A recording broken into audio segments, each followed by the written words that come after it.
The big takeaway of the list, I think, this year is how many people are working on AI. About a third of the people on the list are working on it, and either using AI for medical diagnostics, for instance, for analyzing huge data sets, or they're developing new ways for AI to learn, like robots that watch people and learn from them like babies.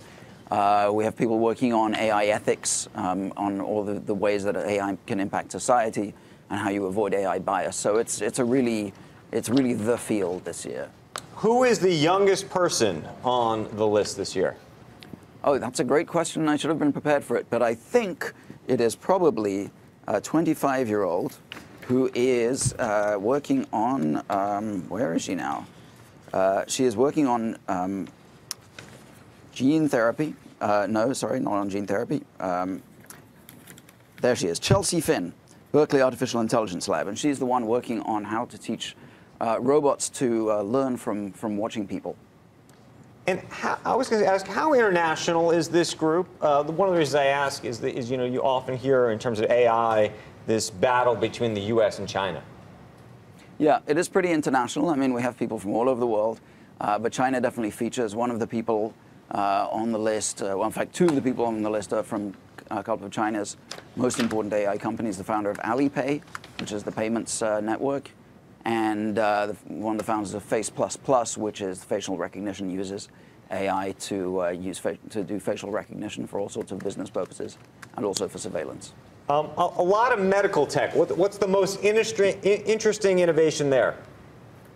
I think some of the most interesting innovations, again, are using AI to do diagnosis of very large data sets. But we also have, I think, one of the coolest things is someone who's creating viruses, bacteriophages, that target bacteria to kill them. So when in an era where we've got increasing antibiotic resistance, you can design viruses that will target bacteria and combat disease that way instead. This one was interesting to me. This is Shira Bano, 31 years old, University College London. She made state censorship beatable by revealing the technology it relies on. What's that about? Well, yeah, she is basically using she's basically monitoring the way that censors in more oppressive countries use the internet to block websites and signals, and devises ways for people to get around them. So she's making it easier for people to avoid censorship. And then my final question for you. You guys have been doing this list for 18 years. If you go back and look at the list 18 years ago, are there any names that have been on it that we now hear about daily?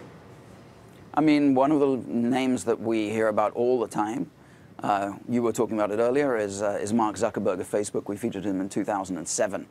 And at the time, Facebook was estimated to be worth about $1 billion. So you can see how much that has grown. We also had Sergey Brin. We've had a number of the people who are very, very prominent today were on the list when they were very young. Hey there, thanks for checking out CNBC on YouTube. Be sure to subscribe to stay up to date on all of the day's biggest stories. You can also click on any of the videos around me to watch the latest from CNBC. Thanks for watching.